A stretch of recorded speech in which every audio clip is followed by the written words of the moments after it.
Welcome, my dear learners, for this course on Design of Machine Elements 2. In our module 3, I am going to discuss about design of spur gears and design of helical gears. Before moving to design spur gears or helical gears, as we all know, in our design of machine elements 2, the procedure to design the machine element is very important.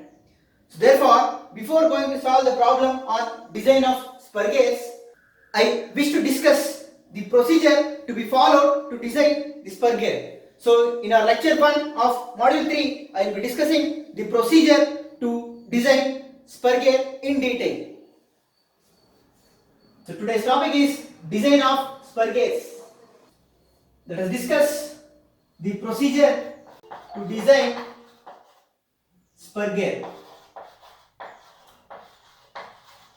Before approaching the procedure to solve the spur gears, one should know what equation must be used to find the module, and also regarding the materials of pinion as well as gear and number of teeth in pinion as well as gear. So before moving to the step 1, one should have the prerequisites to approach the problem. Design a spur gear, we will be using the subscripts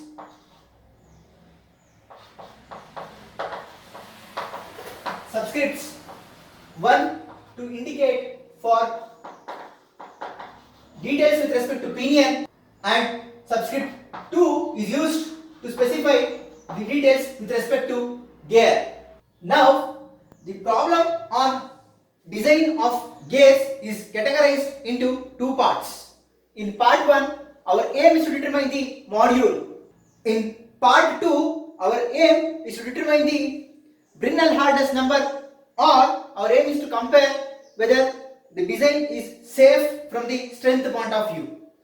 So for part 1, to find the module, we categorize the given problem into two different types based on the formula which we are going to employ to find the module. So to find module, so I will be using the design data handbook written by K. Mahadevan and Balvir Reddy, the 4th edition.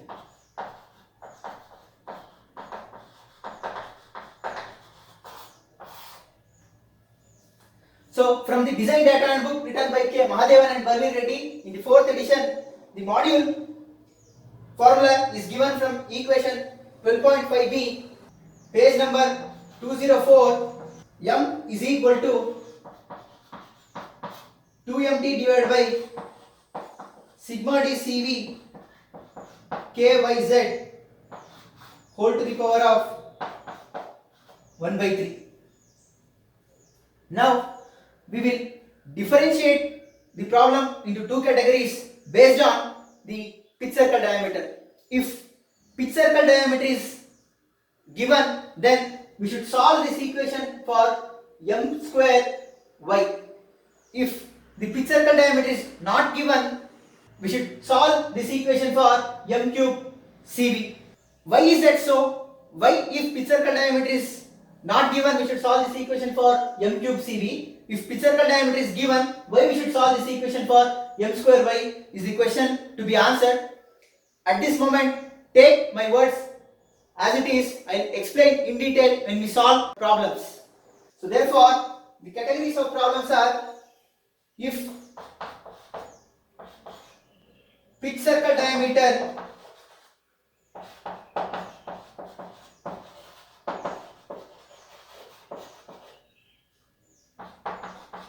is not given, then solve it with m cube Cv. So solve this equation for m cube Cv. If pitch circle diameter or center distance is given, then solve this equation for m square y. Now let us take the problems belonging to m cube Cv, that is the problems in which he has not specified the value of pitch circle diameter as type 1 problems, and the problems in which the pitch circle diameter or the center distance is mentioned, let us take it as type 2 problems. Type 2 problems. So now, before moving on to the steps and determining various terms of this Spurgeon, we want the prerequisites as number of teeth and materials. To determine that, for M-cube CV type problems, so now the prerequisite to be known to enter the steps to solve the Spurgeons are, first one is number of teeth. Number of teeth. If the number of teeth is given, then there is no problem. We can move further. If the number of teeth are not given, then for both type 1, that is for M-cube CV problems, and also for M square Y problems, you assume the number of teeth on pinion is equal to 20. The number of teeth on pinion is equal to 20. So, if number of teeth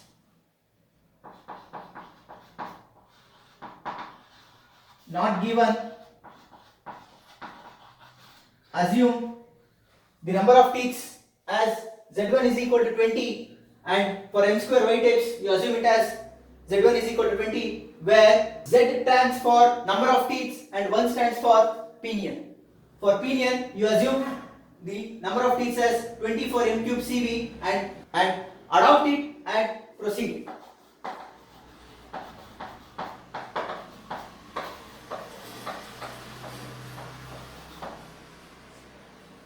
Whereas for M square Y types, that is for type 2 problems, you assume Z1 is equal to 20 only to find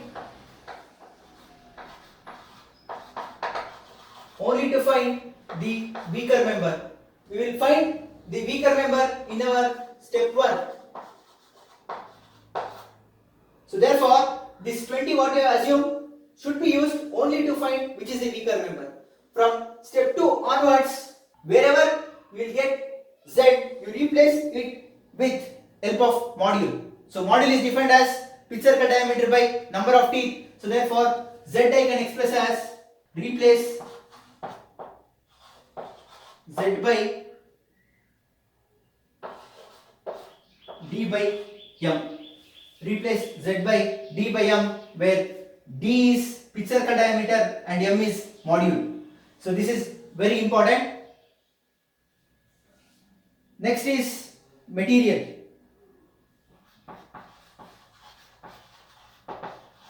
Material for pinion. If the material for pinion is not specified or not given, then assume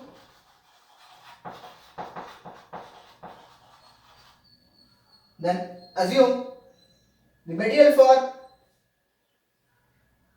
pinion in case of type 1 problems, that is M-cube CV problems in which pitch circle diameter is not given in the question, as cast steel,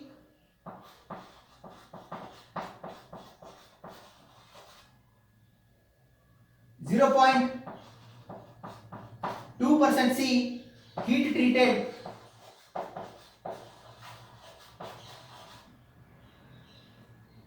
whose allowable static stress sigma D 1 is equal to 193.2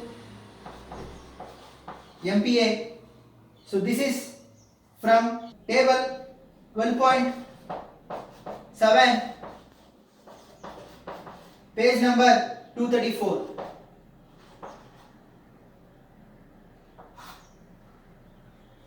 Whereas for M square Y type, you assume chromium nickel steel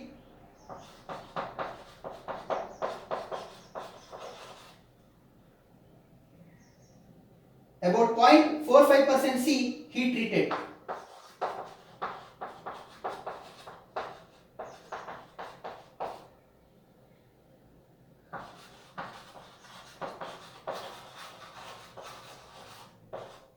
heat treated whose static strength is given by 462 megapascals.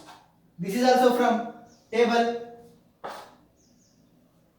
12.7, page number 234. So now using this you can find material for gear as for both categories. Material for gear is determined by using the formula sigma d1 y1 is equal to sigma d2 y2. Find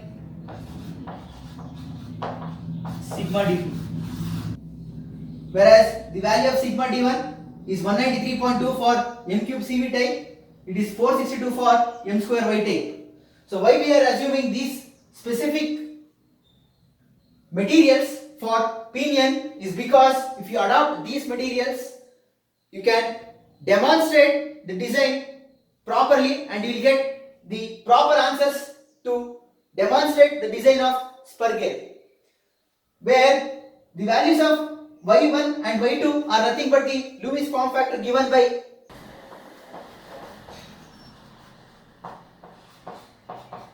where y is given from equation 12.5c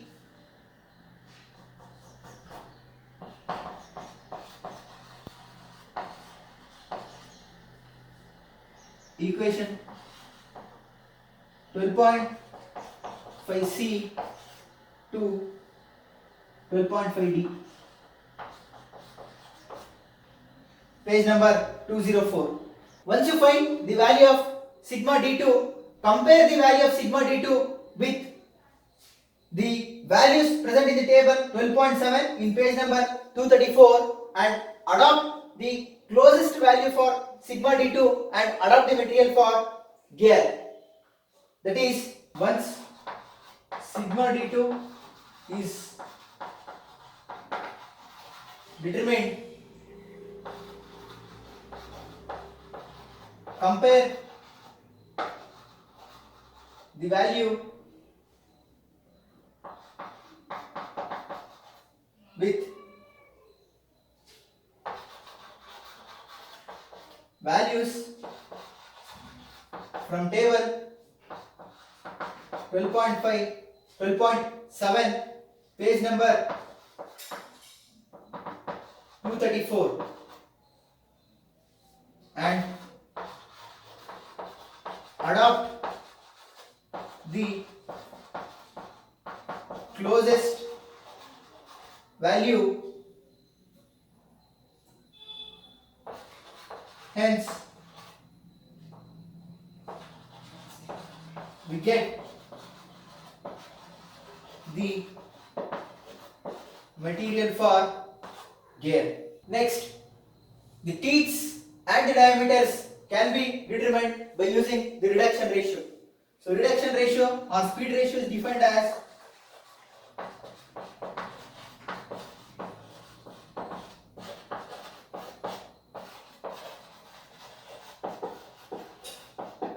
speed ratio is denoted by I, which is nothing but speed of the pinion by speed of the gear, or diameter of the gear by diameter of the pinion, or number of teeth on gear divided by number of teeth on pinion.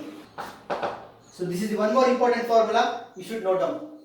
Before entering to the steps to solve the problem, you should know what type of formula you should employ to determine the module, whether it is m square y or m cube CV, number of teeth on pinion and gear, material of pinion and material of gear. If you know whether you are solving type 1 or type 2 problem, you have the values of Z1 and Z2. If you have the values of sigma D1 and sigma D2, you can solve the problem. If these values are not given, use these steps which I have explained to extract the values of sigma D1, sigma D2, Z1, Z2.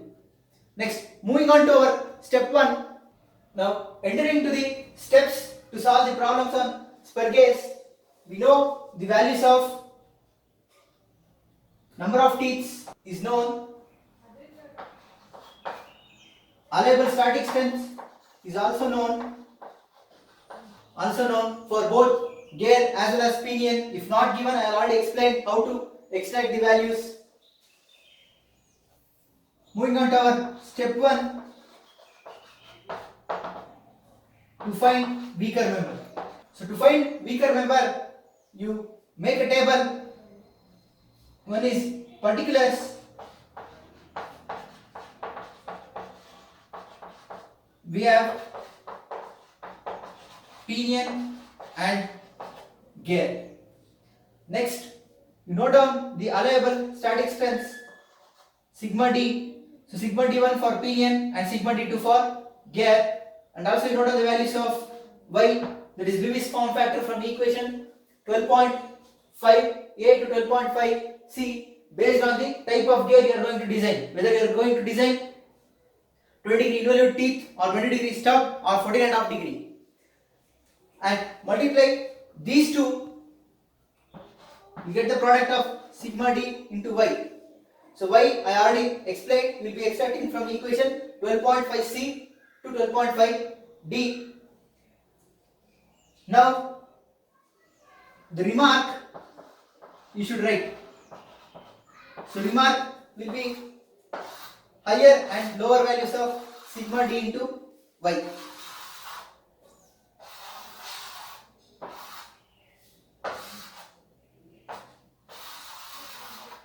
So in the remark, you write which is the highest value of sigma d into y, which is the lowest value of sigma d into y, and you will be writing stronger and weaker. So now, which among these two gets the lowest value of sigma d and y, that member you should design. So design for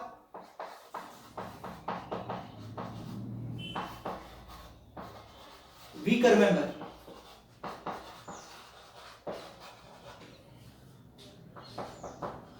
That is lower sigma d into y valued member.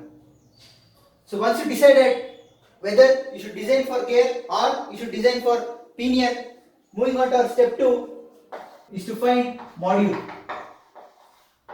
The equation for module is already known to us. The equation for module is given by m is equal to 2mt by sigma dCV k by z whole to the power of 1 by 3. Now you already know, before entering to our step 1 in the prerequisite itself, whether to solve this equation for m square y or for m cube cv. Based on the type of problem what we are going to deal with, you rearrange the equation and solve, where mt is given by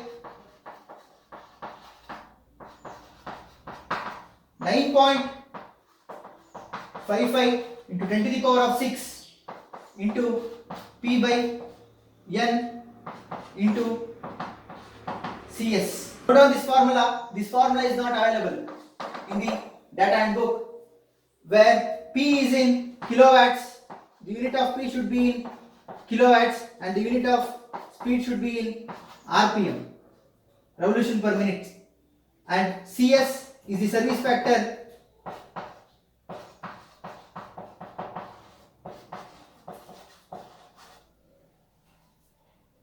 If not given in the data from table 12.8, page number 235, you adopt CS is equal to 1.5 by assuming medium shocks,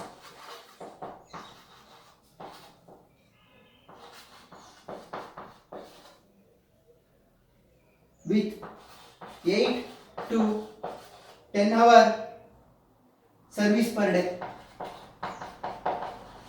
Next is sigma d. Sigma d is known to you. You will be designing for weaker member. If pinion is weaker, the sigma d will be sigma d1. If gear is weaker, the sigma d will become sigma d2. Next, to find CV from page number 205, use equations 12.6a to 12.6e. Next, coming for the value of k is equal to b by m, where b is phase width.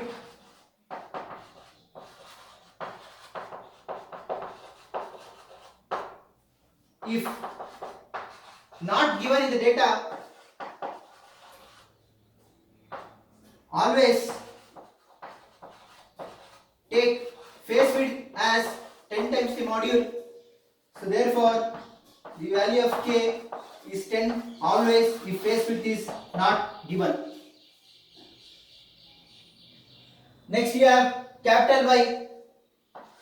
Capital Y is equal to pi times the small y, and at last you have Z. This Z is already known. If you are designing for pinion, it is Z1. If you are designing for gear, it is Z2. So now, at last, find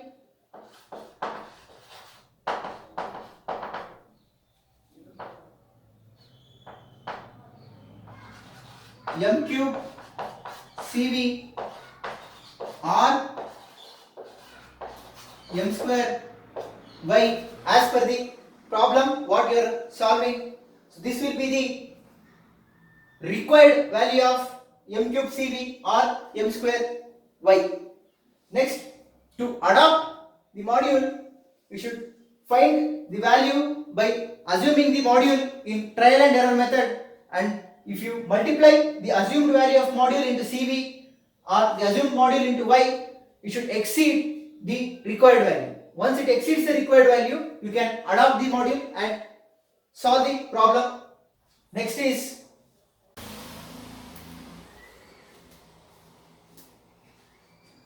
now continuing the step 2, we have already determined m cube CV required or m square y required depending on the problem what you are solving, that is PCD given or PCD not given.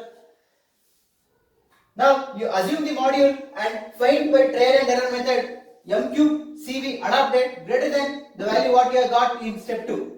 So once you exceed the value, you can adopt the module what you have assumed. Or same thing is used for this, adopt the module and find by trial and error method m square y adopted greater than m square y required. So once you adopt the module, next is checking for stress. The formula to check the stress is sigma d into CV allowable. You can take it as equation 1. The sigma d is sigma d1 if you are designing for pinion. The sigma d is sigma d2 if you are designing for gear. Now from equation 12.5a, page number 204,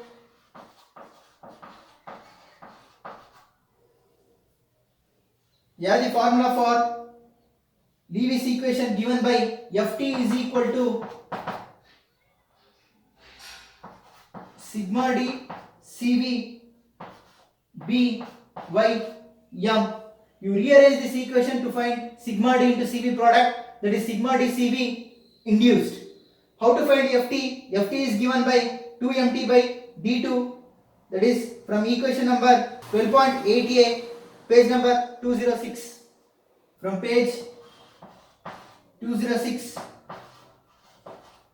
equation 12.8a,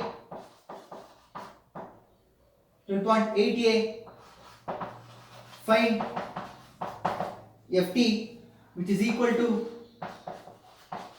2mt by d. So you get the value of Ft. So now substitute this value of Ft in this equation. So therefore you will get sigma d CV induced. The formula will become Ft divided by b pi times small y into m. So now find the value of, substitute the numericals and find the value of sigma dCV induced. So this sigma dCV induced must be less than sigma dCV allowable. So sigma dCV allowable must be greater than sigma dCV induced. So this completes here step number 3. So step number 4 is to find factor of safety. Moving on to step 4, formula for FOS factor of safety is given by equation 12.5a divided by equation 12.8a. So if I substitute these equations, I will get the formula for factor of safety as sigma d into CV into B into pi to small y into m divided by 2 times mt by d. So find the value of factor of safety. Next step is to find the tooth's proportions. Step 5 is tooth proportions.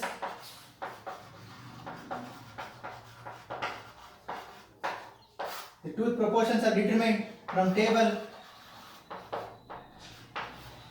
12.3, page number 229. From page number 229, at table 12.3, we have formulas for standard tooth proportions, which is given in terms of modules. So already you know the module. So using module, we can find it out. So this completes our part 1 of design of this spur gear. Moving on to part 2, we should design for strength.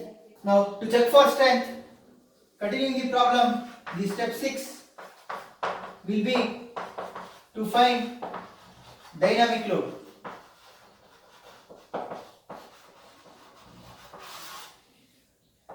The equation for dynamic load FD is given from equation 12.12, page number 207. In this equation of FD, the only unknown is C and V. So V is denoted by pi dn by 60,000, D in millimeters, N in RPM. And in this equation, the value of C, that is dynamic factor, first find error E from table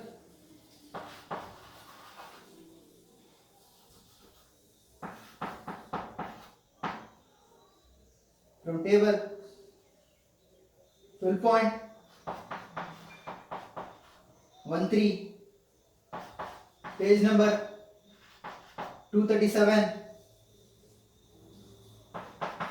If class of gear is given, B from table 12.14, page number 237, if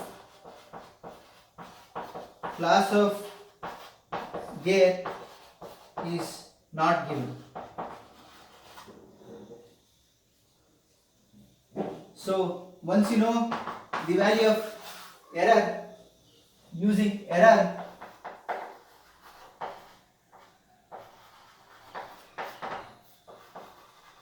from table 12.12, page number 236, find C by interpolation. So once you get the value of C, you will get the value of F. Next step is step 7 to find wear load. Wear load FW is taken from equation 12.5a, page number 208, where K is from table 12.16, page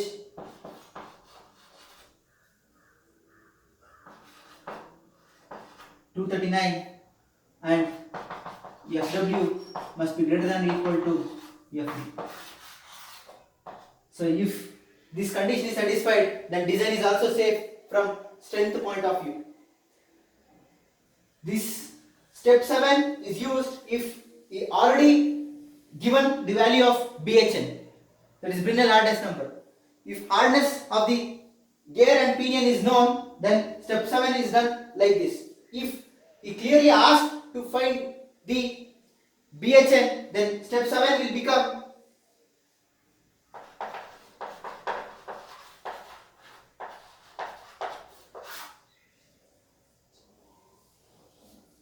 to find wear load if BHN is given.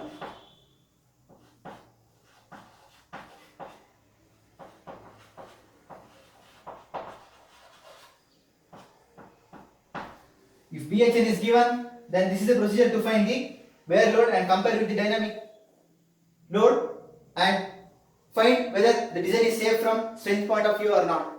If BHN is asked, then step 7 will become, you should use the formula as FW is equal to FD. FD is already known. Now find the value of K. Find the value of K now from table 12.16, page number 239. Find BHN of pinion and K.